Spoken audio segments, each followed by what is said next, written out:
Guy. Huyu ndio mwanaume mwenye amekatakata na butu. Ona dena nyeni kanwa ngori ya nyeni toro ni nda kihiko kafatori ya nyeni. Nyakori ya nyeni sina kafuria. Nauliza. Huyu ndio mwanaume mwenye amekatakata bibi yake. Mataru maya ekelete mataru. When I say it's been dramatic, it's been messy. This is the story of Florence Wanjiku and Elias Mutugi Njeru. This is a couple that has left the whole nation in a shock. And now, at this moment, we don't know who is telling the truth and who is lying, who is the suspect, who is the victim.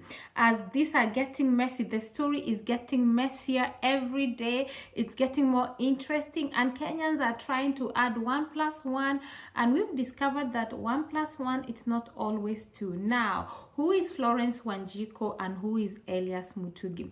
Let me begin by introducing Elias Mutugi, who had actually been trending some few months ago on social media. Guys, do you remember this clip of Elias Mutugi?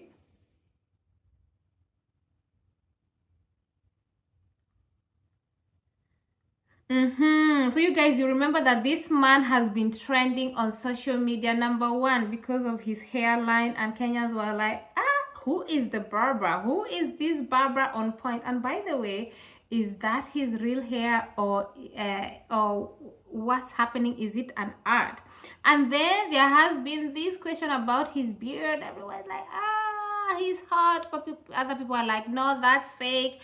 Blah blah, you know, people always have their own opinion. But anyway, Elias Mutugi has been trending online for some few months ago, and then the trending ended, and now this one, hey, from this month that everyone is talking about his hair, talking about his outfit, talking about his beards, and now being a monster, being a, you know, femicide victim or femicide suspect. Anyway, now Florence Wanjiku was actually she was doing business with Elias Mutugi, and they had some sort of disagreement, and it's because apparently Elias Mutugi was not paying her and she had to leave. Yes, and then they had to leave the relationship, so they kind of broke up, but they have a daughter who is actually 2 years old. This is when they say, do not never mix business with pleasure, because you will collect. Anyway, let's go back to our story. Now, here we have Florence Wanjiku saying that actually Elias Mutugi attacked her as they were supposed to meet and discuss about allegedly business issue of 500,000 Kenya shillings dispute and also some private matters. But lo, at the meeting, this is now where she claimed that Elias Mutugi attacked her and stabbed her more than 18 times. Now, these videos went viral. The news went viral. People were so mad. They were swearing in the name of God with their ancestors. And you know, at this point, remember guys, recently Kenya's President William Ruto actually pledged 100 million Kenya shillings against femicide. And I want you guys to see this clip. Okay, are we ready? Thank you very much. Ladies and gentlemen, this morning I had the honor of a meeting with women leaders to discuss a pressing and deeply troubling issue. Yeah, so you guys, this is just a short clip to show you that when this incident of Elias Mutugi and Florence Wanjiku appeared, Kenyans were really bitter, because at this time is this time of the country that at this time it's so sensitive. It is a stark reminder that we must act is taken so seriously, and to protect the lives and the dignity of every woman and girl against women. In Kenya. They're not taking it lightly. Even the president himself is aware of the biggest problem where women are being killed every day. Remember the story of Rebecca Cheptegei. Remember about this story of 2 ladies that were killed. We have not even, among other stories that we've been hearing of in Kenya, and this issue of femicide is a very big problem in Kenya. So now, Florence now said that when they met, allegedly, This Elias stabbed her 18 times, and in the process she actually lost some of her fingers, and she also had some injuries on her head. And I want you guys to listen to the video where she was narrating exactly why did Elias Mutugi try to kill her and what exactly happened according to Florence side of the story, because like I told you that this story is so confusing. We have two sides of the story, so stay tuned. Let's listen to her story first. Was communicated on Wednesday. We were to meet yesterday at 5:30 in the evening at Apps Milimani. We met and the conversation was smooth, and it was out of business-related issues and other issues that were a bit personal. So later on, we came to an agreement, and I proceeded home. We decided to be left there for some refreshment. He followed me home, and when I was at the gate, he came attacking me. I tried to drive off. Yeah, so you guys, I can't replay the whole video. Maybe at the end of this video I'm gonna put the whole video so you can watch exactly what happened, but that's her own side of the story.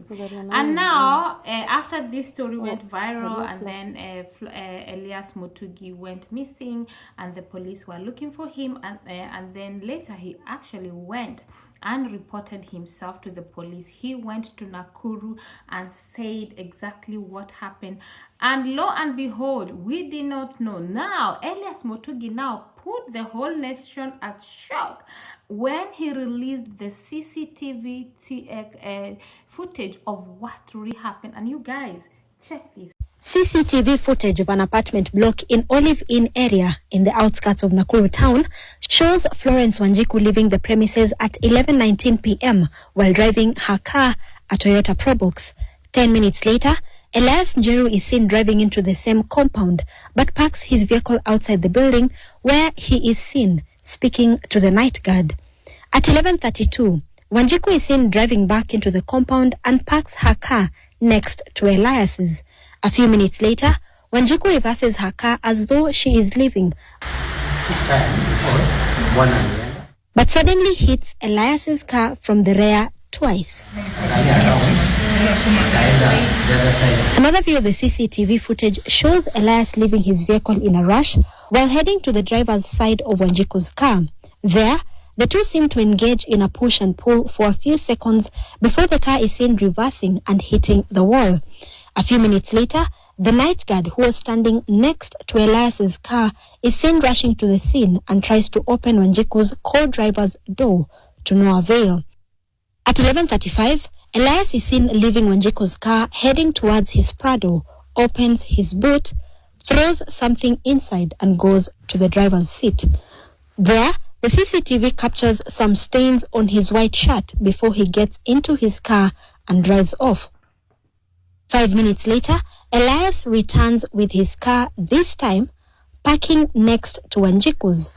After inspecting Wanjiku's vehicle, he crosses the road and is later seen coming back with a group of people. All this while, Wanjiku is still in her car. At 11:43, the guard is seen driving a vehicle from the residence which is used to ferry an injured Wanjiku to the hospital. Friday morning at 1:03 a.m., Elias is seen walking into the apartment block, this time donned in a hood. 3 minutes later, he is captured by the CCTV cameras coming down the stairs and leaves the block. At 2:16 a.m., Elias returns with his car and again inspects Wanjiku's car, and at 21 minutes past 2 a.m., he parks his car in the outside parking lot and locks himself in the car until 5 a.m. At 5, he is seen engaging the security guard. The watchman is later seen driving Wanjiku's car from the scene and thereafter driving out 3 vehicles from the inside parking out. A lot of question of what exactly is happening. Here we have Florence Wanjiku attacking Elias Mutugi car. You can see that she hit his car twice, and as he trying to move, she continued. Hey God. And now people are saying that it's either during the process of this her driving the car and hitting Mutugi's car, that she now lost some of her fingers. And some people said no, this is not true because no glass was broken in the car. And remember that her own side of the story is like, she said that Elias actually followed her home and beat her up and stabbed her 18 times. And then when he was arrested, when Elias Mutugi was arrested, he's denied all the allegation, and he said that he did not stab Florence Wanjiku. Now people are asking, who stabbed Florence Wanjiku 18 times? Where did she get the injuries from? As you can see, she has a lot of injuries on her head and from her hands, and some of her fingers are missing. And people are like, these two people, they need to go and solve their problem out there, because now they are putting us into big confusion. Some people now have the belief that this CCTV footage was edited, and they said that apparently when Florence and Elias Mutugi, in that footage camera where they are the hitting of the car, and the guard also that apparently it seems that Elias had a knife. But now the most shocking news is that now Elias Mutugi, after defending himself in the at the police custody and also releasing the CCTV footage, he is actually released with a bail of cash, 200,000 Kenya shillings. Now Kenyans are like, okay, is it that this story has ended? What really happened? Who is telling the truth? Where was the knife? And why? And now they are saying that this Florence Wanjiku is also not very, she is not the victim. In fact, they are saying that it's Elias is now the victim, because she hit his car twice, and then she was still driving when he was trying to run over Elias Mutugi with her car, as you have seen on the CCTV camera. And other people are saying, no, she's trying to defend herself. So everyone is so confused. And now the guard, now the most shocking thing is that people are trying to add 1 + 1, trying to look for any theory that supports the reason behind the hugging of Florence Wanjiku and the guard. What is the relationship between the guard and Florence Wanjiku? So guys, this is what we are saying, that this story is now bringing a lot of confusion. And the man Elias, who is now a church elder a whole church elder now, is now a suspect of femicide, and then all of a sudden he's released on a bail of 200,000 Kenya shillings cash.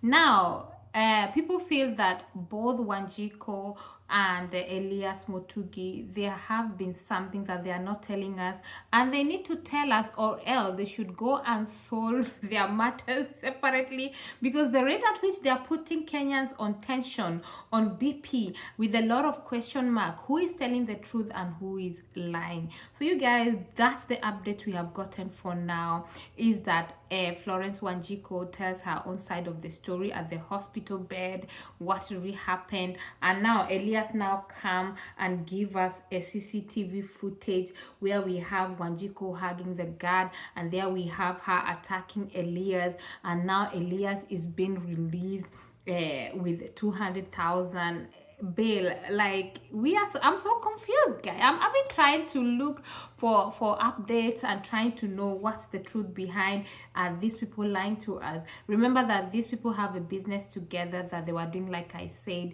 it has to do with the issue of buying lands, and also if you want to borrow money, I mean, they also have like a financial assistance business. And yeah, there have been misunderstanding. They have a baby together, and like I said, when you mix business with pleasure, it gets messy, it gets chaotic. guys, I don't know what to say in this story, but I am also as confused as many people are, because that's the only footage we have where Elias released. We don't know where she was stabbed, and people are even saying that they are not sure whether it was Elias that really stabbed Wanjiku, or maybe Elias really stabbed Wanjiku, but where was the knife, and why was Wanjiku also trying to run over Elias with her car? Was it that she was trying to defend herself? Because now here we have the most confusing story is that Wanjiku tells one story that Elias followed her home and harassed her, he beat her and also stabbed her 18 times, and that's how she landed at the hospital. But then the other story now comes with Elias releasing a whole CCTV camera of what really happened, how they met, and how also Wanjiku was trying to attack her. So you guys, I think we're gonna go deep into this matter. Maybe we're gonna get more evidences, more CCTV camera, and we don't know what's happening. But as it is now, Kenyans are even getting fed up with this story, and they feel that these people are just trying to fool Kenyans, try to put a whole country into a suspense. So you guys, what do you think about this story? Who is the victim and who is the suspect? Are they both victims or are they both suspects? And what did exactly happened at that night on the 22nd of November 2024, that day when they were supposed to meet and sort about business matters and private matters, you guys. And I have seen a lot of people being on Wanjiku's side and a lot of people being on Elias' side, and some women think that, oh, Wanjiku is a liar, she made us believe that Elias is a woman beater and a suspect of femicide. And then on the other hand, people are saying no, Elias is a bad man. He stabbed Wanjiku 18 times and he should rot in jail. And why the heck should he be released on bail of 200,000 Kenya shilling cash? Guys, a lot of question, but let's see if we're gonna get the answers. You know what we always say, the truth will always come out. So you guys, thank you so much for watching. I see you in my next one. Bye for now.